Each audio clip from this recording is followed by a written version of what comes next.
제가 들려드릴 130번째 소설은요, 토마스 만의 베니스에서의 죽음입니다. 토마스 만은 독일 작가고요. 44번째 했던 토니오 크레거에도 작가에 대해 있으니까 그것도 참고하시면 되겠습니다.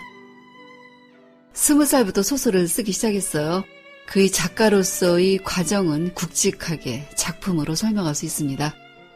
25살 때인 1901년에 쓴 부덴브로크가의 사람들이 성공하면서 일찍부터 작가로서의 입지를 다졌어요. 이어서 토니오 크레거와 트리스탄을 출간하며 전성기를 달렸고요. 베니스에서의 죽음으로 그가 추구하는 문제의식을 확고히 했습니다. 집필에서 완성하기까지 10년이 걸려서 1924년에 발표한 마이산으로 세계적인 작가로 발돋움했어요. 그리고 1929년에 노벨 문학상을 수상했습니다. 1947년에 발표한 파우스트 박사는 그가 왜 토마스 만인지 한 번 더 확인해 주었죠. 그는 자신의 작품에 삶과 죽음, 시민과 예술과 정신과 삶이라는 이원성을 끝없이 던져놓았어요. 베니스에서의 죽음은 예술가의 세계와 시민적 생활 사이에서의 갈등을 다뤘고요. 이게 아마도 작가 토마스 만의 고뇌였다는 생각을 하게 됩니다. 토마스 만의 소설은 어렵다고 정평이 나 있고요. 실제로 그리 쉽게 읽히지는 않아요. 하지만 일단 읽으면 이렇게 문학적일 수 있나 싶을 만큼 깊은 사유. 이 사유는 인간의 지적 작용을 뜻하는 사유고요. 그걸 만날 수 있습니다. 시간적 배경은 작품 발표 시기인 1920년대로 보면 되겠고요. 공간은 이탈리아의 베니스입니다. 그러면 이야기 시작하겠습니다. 구스타프 폰 아셴바하. 아셴바하는 성공한 작가예요. 독일 슐레지엔 지방의 군청 소재지에서 고위 법관의 아들로 태어났습니다. 그의 선조들은 장교, 판사, 행정관리, 목사 등을 지냈고요. 엄격하고 단정하고 검소한 삶을 살았어요. 어머니 쪽은 보헤미안 기질을 지닌 악사의 자손들로 유격적인 기질이 있었어요. 이 두 혈통이 만나 소임을 다하는 명철한 성실성과 어둡고 열정적인 충동이 결합해서 아센바하라는 성공한 예술가가 탄생한 셈입니다.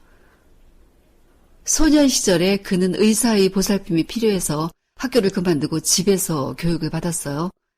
친구도 없이 혼자 성장했지만 자신이 어떤 부류의 사람인지를 일찌감치 알아차렸습니다. 다만 그의 문제는 기본 체력이 부족하다는 거였어요. 일반적으로 초년에 최고의 성과를 거두었더라도 그게 노년까지 역량을 발휘하는 건 드물었지만 아셴바하는 끝까지 견뎌라 라는 말을 좋아했어요. 이 명령어는 나중에 프리드리히 대왕을 다룬 그의 소설에서 신격화를 위해 쓰여지기도 했으나 그에게 이 말은 고통 속에서 창작하는 그 자체로 여겨졌습니다. 자신이 가진 재능으로 인해 떠맡게 된 임무들을 가냘픈 어깨에 짊어지고 가기 위해서 그에게는 극도의 규율이 필요했어요. 다행스럽게도 그 규율은 아버지 쪽에서 물려받은 타고난 유산이었습니다. 고등학교를 마치기도 전에 작가로서의 명성을 얻었고 10년 후엔 자기 책상에 앉아서 세상을 향해 품위 있게 행동하고 명성을 관리하는 법을 익혔고요. 자신을 중요한 사람으로 만드는 법도 배웠습니다. 절대로 빈둥대지 않았고 방종하게 보낸 적도 없었어요. 그는 주먹을 단단히 쥐고 타고난 체질이 튼튼하지 않았음에도 굳건히 버텨냈는데 그건 항상 긴장에 있어야 한다는 소명감을 늘 인식하고 있어서였어요. 젊었으면서도 자기 시대에 맞추어 세련된 행동을 하지 못했고 다소 냉소주의적 태도를 보이기도 했습니다. 아셴바하는 문제성 있는 작가였고 절대성을 추구했어요. 더러는 시대의 흐름에 잘못 휩쓸려 좌절을 겪었고 실수도 했지만 그럼에도 이미 품위를 획득해 놓았으므로 이런 잘못들은 반항적인 듯한 상승의 과정이기도 했습니다. 작업은 힘들었고 정신적 기복도 심해서 지칠 대로 지친 채 40대가 되었어요. 매일같이 세계 각지에서 날아드는 우편물을 감당하면서 50대가 되었을 때도 그는 변함없이 살았습니다. 그 나이 사람들이 몽상에 도취되고 실행을 미루고 있는 동안에도 그는 찬물을 가슴과 등에 끼얹고 정해진 시간에 맞춰 하루 일과를 시작했어요. 책상에 앉아 수면을 통해 비축된 힘과 열정과 양심을 모아 글을 썼습니다. 그에 대해서 잘 모르는 사람들은 그의 성과는 넘치는 힘과 끈질긴 근성의 산물이라고 말했지만 그것보다는 그의 성공은 도덕성의 승리였어요. 그의 작품들은 수백 가지 개별 영감들을 매일매일 조금씩 엄청난 노력으로 모아서 층층이 쌓은 거였고 그로 인해 그의 작품들은 탁월할 수밖에 없었어요. 정착하기보다는 여기저기 머무르는 방식으로 살았지만 불안정한 몇 년을 보내고는 미넨에서 영구히 머무르기로 했습니다. 그는 혼자 살았어요. 아주 젊었을 때 학자 집안 출신의 처녀와 결혼했었지만 짧은 행복의 기간이 지난 뒤에 아내가 죽었고 그녀와의 사이에는 딸이 하나 있어요. 딸은 지금 결혼해서 다른 곳에 살고 있습니다. 아셈바는 중키가 좀 못되고 연갈색 피부에 면도를 깔끔하게 했으며 안경을 썼고 뺨 부분은 야위어 주름이 패었고 잘생긴 턱은 부드러웠어요. 그의 얼굴은 되게 고뇌에 차 보였는데 그건 예술이 그런 인상을 만들어 놓은 거였지만 그가 겪는 신경감인 피로, 호기심은 가끔의 행복한 순간마저 빨리 소모시키곤 했습니다. 나이가 들어가면서 자기의 삶이 서서히 저물어가고 자신이 고요한 것을 완성해내지 못할 것에 대한 두려움이 컸어요. 그래서 휴식을 포기하고 창작의 의무에만 매달렸습니다. 그럼에도 가끔은 확 벗어나 세계를 돌아다니고 싶은 탈출의 충동도 있었지만 고작 아름다운 도시나 산악지대에 마련한 별장에서 지내는 걸로 마음을 다스렸어요. 그럼에도 일상의 작업 공간에서 도피하고 싶은 충동이 없어지지는 않았지만 무엇보다 자기 일을 사랑했습니다. 하지만 자신의 작품에서 기쁨이 보이지 않는다는 걸 간파하고 있었어요. 세상의 삶을 향유하는 기쁨을 만들어주는 것, 그는 자신에게도 어떤 활력소가 필요하다는 걸 느낍니다. 순간순간의 즐거움과 느긋한 여유, 이국의 바람과 새로운 피를 솟구치게 할 무엇인가가 필요했어요. 그래서 그는 여행을 가기로 했습니다. 5월 하순경, 이탈리아의 트리에스트로 떠났어요. 아드리아해의 한 섬에 머물렀지만 내면에서의 어떤 충동이 여기 말고 다른 곳을 원했어요. 그래서 베니스로 갔습니다. 배를 타고 가는데 배 안에서 한 남자가 눈에 띄었어요. 남자는 연노랑색 여름 양복에 빨간 넥타이, 파나마 모자를 썼어요.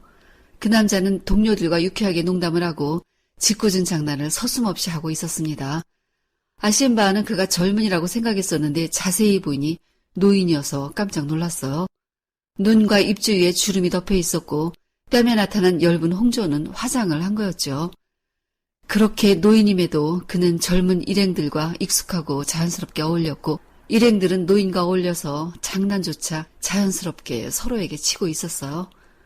이 놀라운 상황을 보며 세상이 기이한 모양으로 왜곡되는 듯했고 꿈과 같은 낯선 느낌이 들었습니다. 베니스에 도착해서 곤돌라를 타고 호텔로 이동했어요. 호텔방은 벚나무 원목 가구가 비치된 아늑한 방으로 탁 트인 바다가 내다보였습니다. 이 잔잔하고 멋진 풍경에도 불구하고 그는 좀 불안했어요. 그 부분을 읽어드릴게요.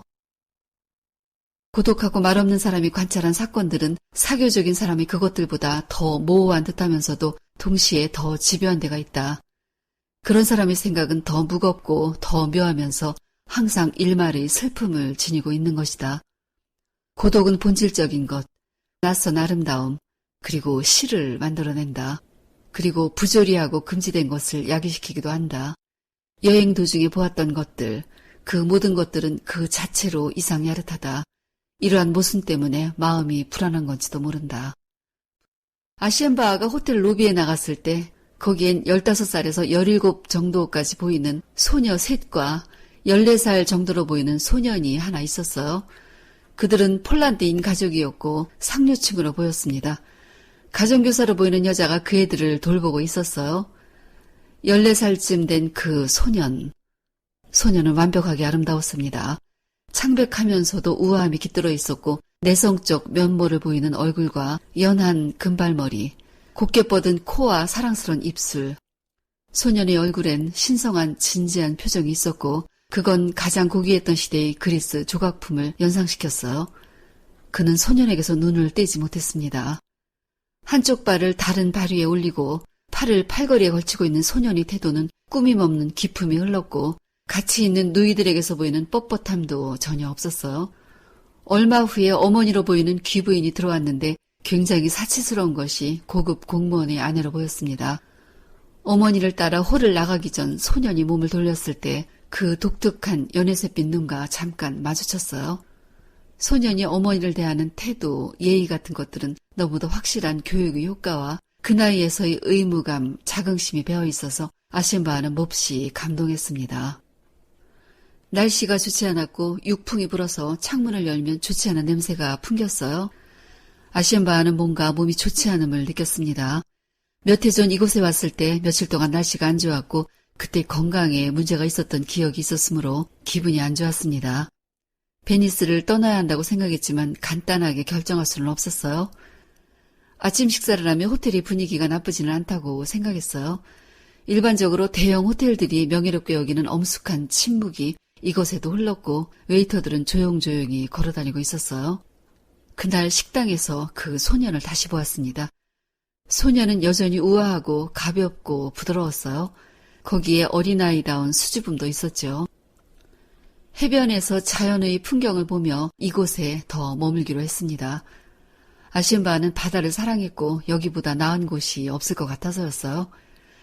그가 바다를 사랑하는 건 단순하고 거대한 바다의 품, 완전한 것이 품에 안겨 휴식을 취하고 싶기 때문이었어요. 해변에는 소년도 나와 있었고 그는 소년의 이름이 타치오라는 걸 알았습니다. 타치오는 해변에서, 홀에서, 식당에서 볼 수 있었고 아심바는 밝고 약한 듯한 소년의 목소리에 귀를 기울이고 어디에 있는지 자꾸 찾게 되었어요. 어느 날엔 수영을 하고 물이 뚝뚝 떨어지는 고수머리를 한 그 생명력 넘치는 모습이 하늘과 바다 깊숙한 곳에서 내려온 신과 같이 아름답다고 생각했어요. 그건 신화적인 상상을 불러일으켰고 신들이 탄생에 관한 시약 자체와도 흡사하다고 생각했습니다. 이제 여기가 마음에 들고 더 머무르고 싶어졌어요. 모래사장에 누워 책을 읽으며 머리만 돌려도 타치오가 있다는 사실을 염두에 두었어요. 자신이 거기 있는 건 마치 소년을 지켜주기 위한 듯 했고 아버지로서 가지는 그런 헌신적인 총애, 평생 자신을 희생시켜 아름다움을 생산해낸 사람이 아름다움을 소유한 사람에게 가지는 감동적인 애정이 그의 가슴을 가득 채웠습니다. 어느 날 베니스에 나갔다가 골목에서 풍겨나오는 역한 기운을 느꼈어요. 날이 더운 탓도 있었지만 그 이상의 무언가가 이 도시에 있었습니다. 그는 조속한 결단이 필요했고 하루빨리 베니스를 떠나야 한다고 생각했어요. 다음 날 떠나려고 호텔을 나오면서 타치오와 문에서 마주쳤을 때 마음속으로 안녕 타치오, 주님의 은총이 있기를 이라고 말했습니다. 베니스를 떠나는 마음은 가슴이 찢어지는 듯 슬펐어요. 이제 다시는 베니스를 볼 수 없을 것 같았고 영영 잊어버릴지도 모른다고 생각했어요. 단지 육체적 요인 때문에 이 사랑스러운 도시를 단념해야 하는 게 일종의 굴욕적인 패배처럼 느껴졌어요. 어떤 대가를 치르더라도 견뎌내야 하는 거 아닐까 싶었죠.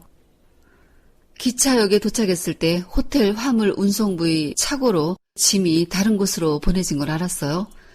그는 호텔로 다시 돌아가 짐이 되돌아오기를 기다려야 했습니다. 호텔로 가서 방으로 들어갔을 때는 이곳에 다시 돌아온 것에 대해서 흡족함을 느꼈어요.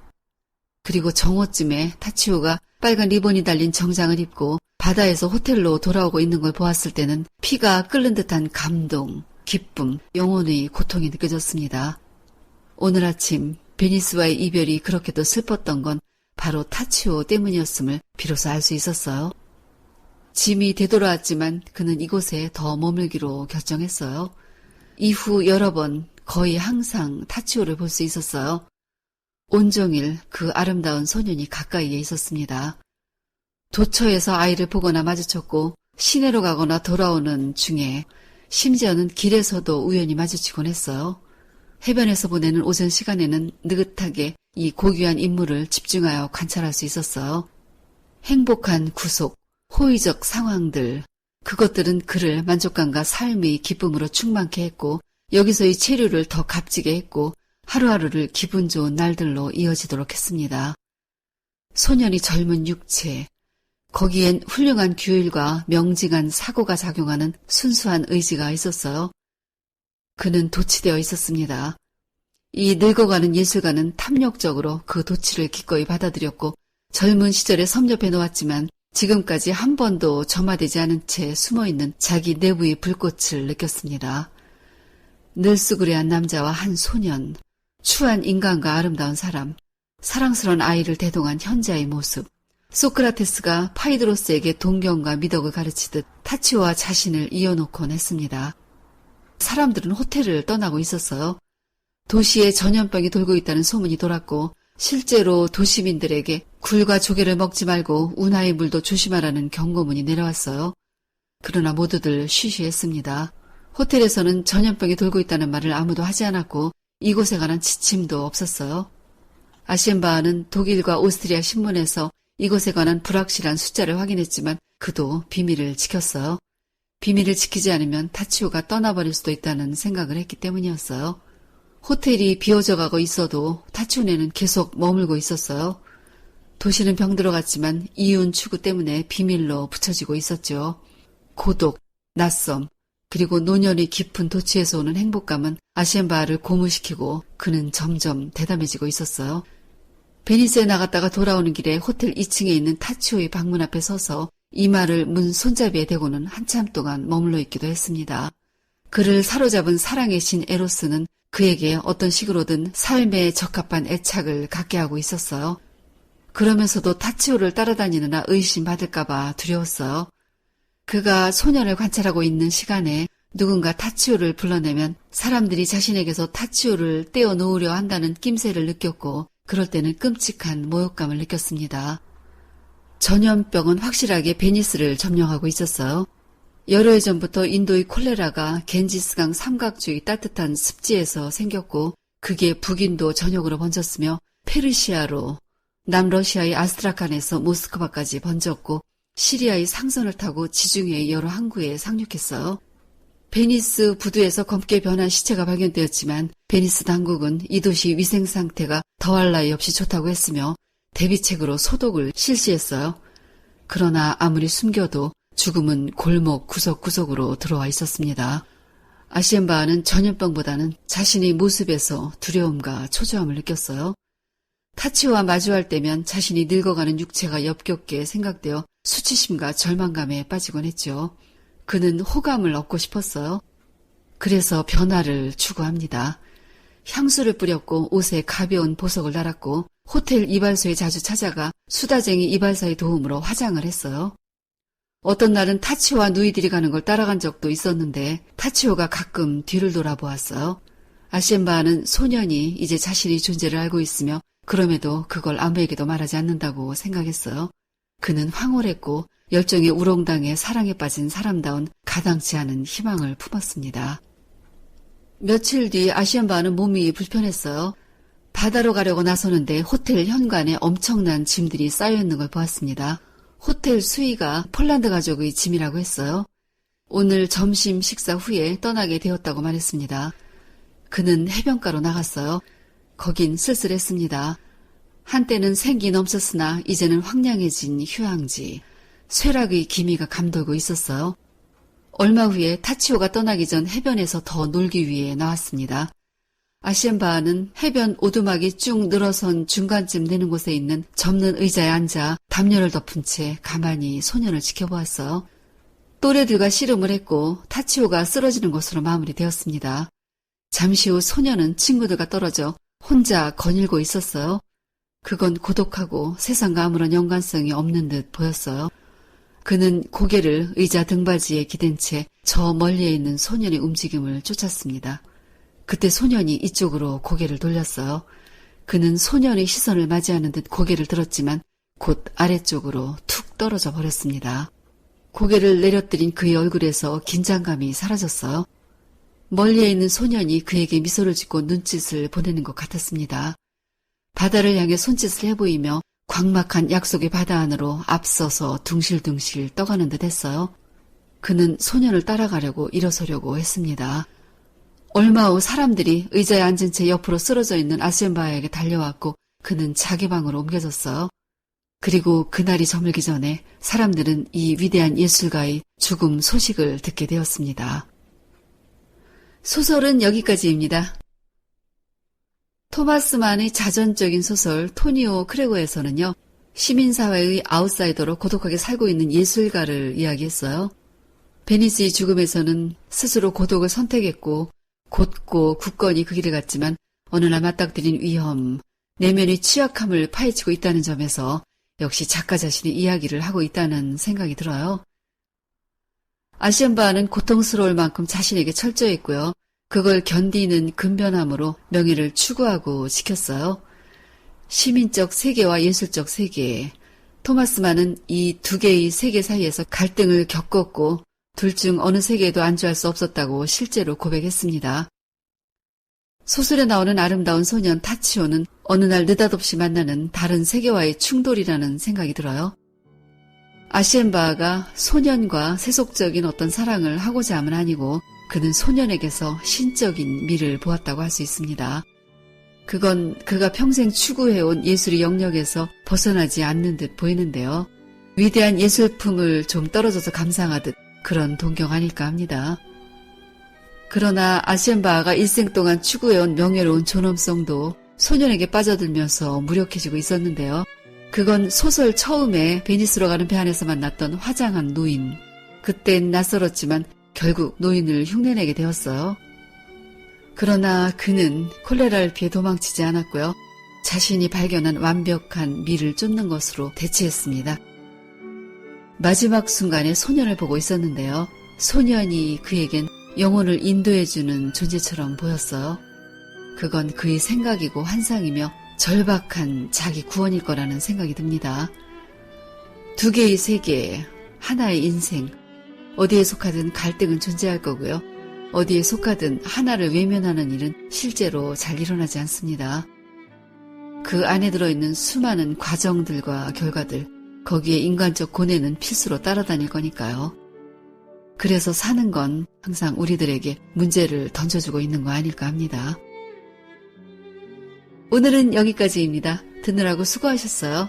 좋은 책 가지고 다시 만나요.